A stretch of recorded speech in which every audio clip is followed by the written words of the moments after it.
Alors comme ça, on veut apprendre le japonais. Tu regardes quelques animés et tu te crois chaud? Toi aussi, tu aimerais lire One Punch Man dans la langue de Murakami? Très bonne idée, jeune padawan. Mais je vais te parler aujourd'hui de ton principal adversaire dans cette tâche.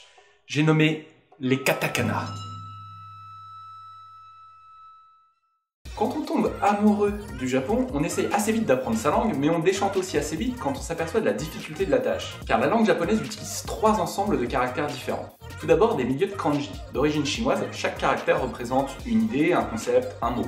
Chien, chat, voiture. Ensuite, 46 hiragana, qui servent principalement à écrire les éléments de grammaire. Conjugaison des verbes et adverbes par exemple. Depuis jusqu'à, avec. Et enfin 46 katakana qui servent à retranscrire les mots d'origine étrangère, principalement issus de l'anglais. Ils comprennent exactement les mêmes syllabes que les hiragana, du coup c'est un peu comme nos alphabets minuscules et majuscules. Oui, parce qu'il faut pas oublier que graphiquement un A majuscule ne ressemble pas à un A minuscule. Visuellement, c'est assez simple de tous les différencier.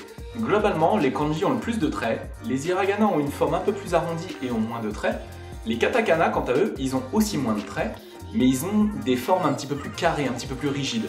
Et aujourd'hui, c'est d'eux dont on va parler. En tant qu'étranger, au début de ton apprentissage, tu adores les katakana. Dans un texte dense, ils sont super simples à reconnaître, et la plupart du temps, c'est pour décrypter un mot en anglais que tu connais déjà. Ki no oyato restaurant ni te ice cream o tabemashita.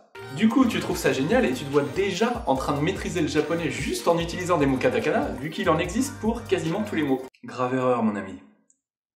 Très grave erreur. Et la désillusion arrivera vite quand tu vas te frotter à un adversaire de taille, la prononciation des mots étrangers par les japonais. Oh, really? Tout d'abord, quelques règles essentielles pour bien comprendre le problème. Déjà, en japonais, il n'y a pas de différence entre le R et le L. Dans les deux cas, on prononce ça un peu comme un R roulé. Taberu. Aussi, à l'exception de la consonne N, toutes les syllabes finissent par une voyelle.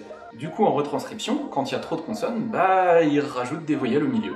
Ce qui fait qu'au final, un mot comme Arbeit, travailler en allemand, devient Arubaito, qui est le mot en japonais pour désigner un travail étudiant.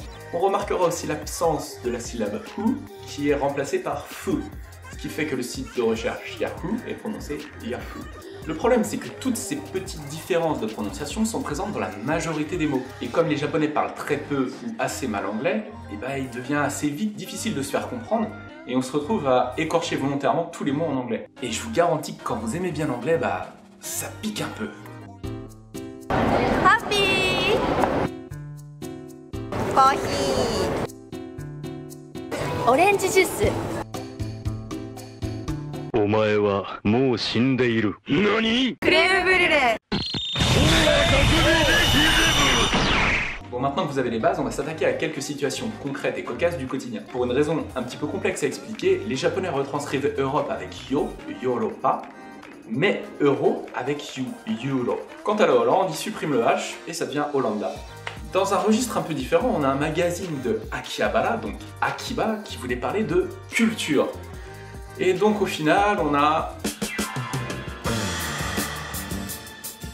Bon, la suite, vite, très vite.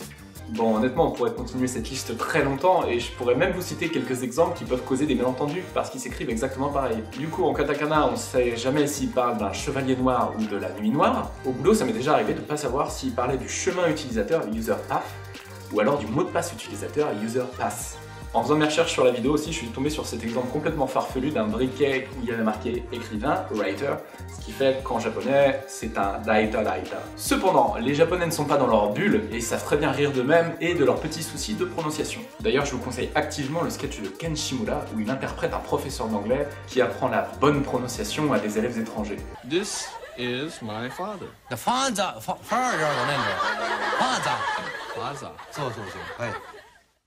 Aussi, il y a cette vidéo de Jimmy Onishi qui essaye tant bien que mal de prononcer le mot Massachusetts qui est particulièrement dur à prononcer en katakana. Kimi, namae wa? Watashi no namae wa Ani. Massachusetts umare no. Massachusetts.